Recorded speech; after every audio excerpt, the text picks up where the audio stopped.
some of you know the wisdom that is in you, you'll be afraid of yourself.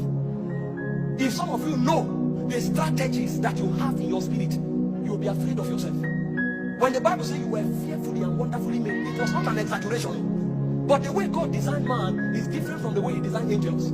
The glory of angels is on them. The glory of man is inside him. He said this treasure is in earthen vessel. So you have to labor to draw it, because it's with joy that you draw waters out of the wells of salvation.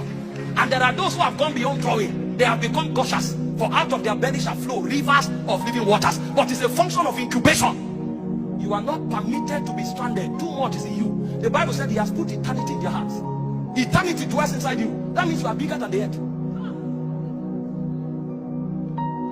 That's the mystery of man. Don't you know that heaven is inside you? Heaven is not just a place where God dwells. There's a dimension of heaven inside you. So there is a place where the throne of God is, but there's also another place in your heart where the throne of God extends to. So the same way God is in heaven, that's how he is inside you. If you are big enough to carry God, what is that challenge that can overcome you? There's something about man that we have not discovered.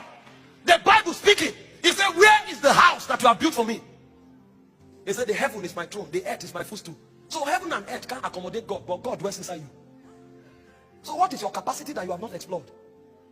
Does that not suggest to you that your heart is larger than heaven and earth? But what can you draw? You have not journeyed deep into yourself. By the time you travel into yourself, that's when you know the everlasting depths that God has put there. Because God created you for himself to live inside. So that from within you, everything can come out. So long as God is there. It's called the womb of the spirit. But it will take engaging for it to happen. Some of you, you will need many hours of worship for the river to flow. So you worship for 10 minutes, you wanted to go. They are drawing you back. You have not opened the gate. The gusher has not started. You prayed for 30 minutes, you left, but you know that you have not touched anything. The well is still deep. You still need to go further. Don't run away, incubate. If you incubate enough, you can bring out a reality that will serve not just your generation, but many generations after you.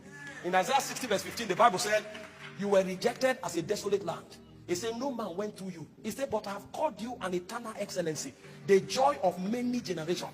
You are not the joy of one generation. You are a joy of many